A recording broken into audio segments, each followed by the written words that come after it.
even with me blasting the AC in this place, it's still 75 degrees and the air conditioner is out there. It was 90s. It was high of a 91 today, and they actually had heat warnings, I think, east of us, so wow. And I finally got to buzzing my head. So let me talk about one passion. We're supposed to talk about what we're passionate about, and I'm passionate about a lot of things, but I'll just pick one thing that's really interesting that, you know, like, if I could be known for, like, one thing, I don't know what that one thing is yet, but I think this is a pretty cool path to go down. When I was in youth leadership in FCCLA, with the first council I was a part on for New York State, I actually got to visit a leadership camp for a week, I think, in the Adirondack Mountains with National FFA. So you have two different CTSOs that invited another CTSO to attend their actual leadership conference or leadership training in the Adirondacks, which is fantastic. Got introduced to Tim Elmore's series of books called Habitudes, Habits that Teach Leadership Habits and Attitudes, and I found one of my mom's old journals that has clocks with wings on it, so it's like time flies. That's really interesting, and it's never been written really,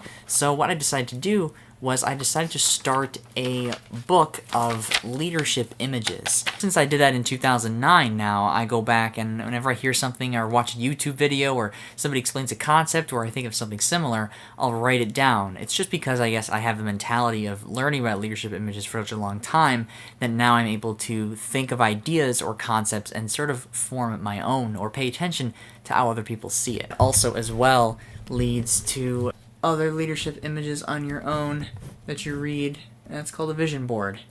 So yeah, a lot of the blogs that I read and books I've read and stories and lectures I've heard, TED Talks, leadership conferences, I try to focus on the similarities between the ideas they're teaching, and it sort of helps me pay attention to the central core lessons that everyone's teaching me when I am reading, and it's really fascinating. I've recently blogged about leadership images as well as another place to start a vault of them. It'd be pretty easy to compile a list of them or even write a book about them, which I'm thinking about doing.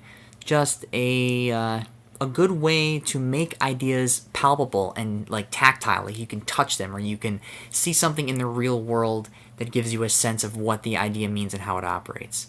That's all for today. That's just an interesting passion of mine. Looking forward to other videos. I'm way behind on watching. I'm going to do that right now and get some of that done while I have the weekend.